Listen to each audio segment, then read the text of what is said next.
Welcome to The Explainer. Today, we're diving into something truly spectacular, the absolute unmatched history of Brazil's triumphs on football's biggest stage. We're talking about the Pentacampeão, the five-time champions of the world. It's a wild story, right? Magic, heartbreak, and just absolute glory. Let's get right into it. So, here's our roadmap for the journey. We'll start with football's greatest nation, witness the birth of a legend, check out the greatest team ever, feel the tension of ending the long drought, and finish up with Ronaldo's ultimate redemption. Okay, let's dive into this. Section 1, football's greatest nation. 5. Just think about that for a second. Brazil is literally the only country on Earth to have won the FIFA World Cup a staggering 5 times. When you talk about international football success, that number right there, that is the absolute benchmark. But you know what's almost crazier than winning 5 times? Their absolute, unwavering consistency. They are the only nation to qualify for every single World Cup tournament. Across the entire history of the competition, they haven't missed a single one. That level of enduring dominance is just, well, it's unmatched anywhere else in sports, for sure. Moving right along to part 2, birth of a legend. So how did this first golden era actually kick off?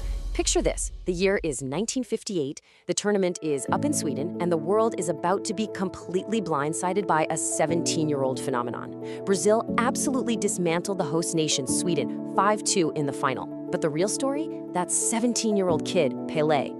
He scored 6 goals in the tournament, including 2 in the final match. This was the exact moment Pelé became a global superstar. I mean, his iconic chest and volley goal in that game, it's still talked about today as one of the most magnificent moments in sports history. Now, what's really interesting about this next bit is the dynamic of their 1962 victory down in Chile. You've got Pelé, the established superstar, but he actually gets injured early in the tournament. Honestly, most teams would have just completely collapsed under that kind of pressure. But Brazil, they proved they were way more than a one-man show. The magical winger Garrincha stepped right up to carry the entire squad, leading them to become only the second nation in history to win back-to-back cups. Just to give you a clearer picture of his impact, Garrincha was the absolute hero of 1962. Often called one of football's greatest dribblers, he was literally the genius who put the whole nation on his back. Thanks to his dazzling footwork and pure creativity, Brazil secured a 3-1 victory over Czechoslovakia in the final. He was that crucial spark right when they needed it most. All right, Chapter 3, the greatest team ever.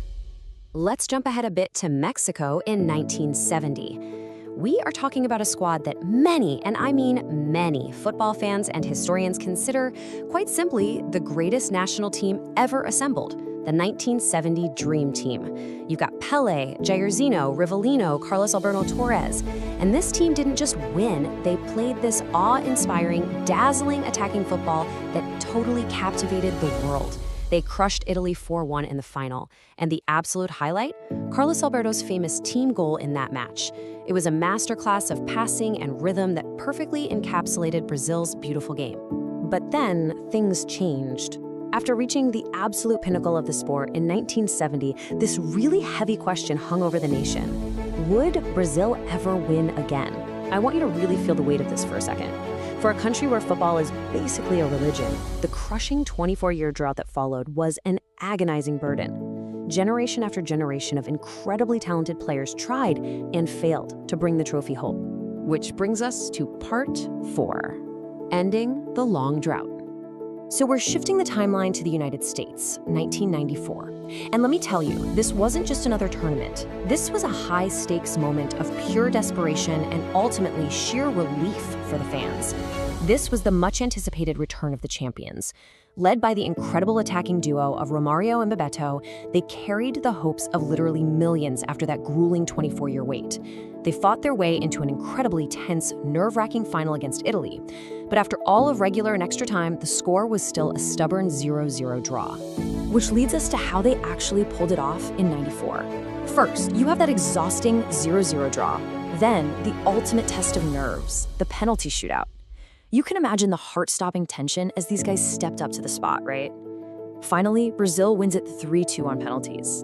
And the truly iconic moment, the image burned into the mind of every single fan watching, was Italy's final penalty sailing high over the crossbar. That one miss instantly sealed Brazil's fourth world crown and finally broke the curse. Moving into Section 5, Ronaldo's ultimate redemption.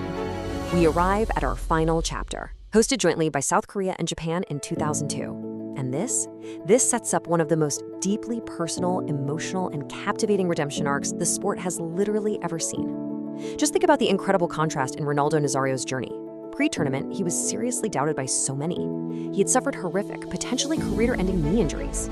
People honestly wondered if he would ever be the same player again. But then, he becomes the tournament hero. He didn't just return, he completely dominated. He finished the tournament with 8 goals, and incredibly, he scored both goals in Brazil's 2-0 victory over Germany in the final. So the crucial point is that this victory completed one of the greatest comeback stories in sports history. The magnitude of this win, considering where Ronaldo was physically just a couple of years prior, it's absolutely astounding. And, as a fun side note, this tournament is also completely legendary for Ronaldo's highly unusual haircut. I mean, it became almost as memorable and iconic as his actual goal scoring. And this brilliantly illustrates the complete picture. Looking at their historical timeline, you can clearly see the full journey. From the 5-2 domination of Sweden in '58, that back-to-back triumph in '62, the absolute magic of '70 against Italy, the nail-biting penalty win in '94, right up to that 2002 victory over Germany. This record is essentially the resume of the greatest footballing nation on the planet. To bring it all together, we really have to recognize the individual brilliance that fueled this legendary team's success. We're talking about the 3 greatest Brazilian World Cup heroes who anchored these distinct eras. Pelé, the absolute king, with 3 World Cups to his name. Garrincha, the dribbling genius who stepped up and carried the nation in 1962. And Ronaldo Nazario, the ultimate striker and the redemption hero of 2002. These guys didn't just play the game, they totally redefined it. Which leaves us with this final thought. With an unmatched legacy built by legends like Pelé, Garrincha, and Ronaldo, who will be the one to lead Brazil to their long-awaited 6th crown? The history of the Pentacampeon is written in gold, but that next chapter, it's still waiting for its hero. Thanks so much for joining me on this explainer, and I'll catch you next time.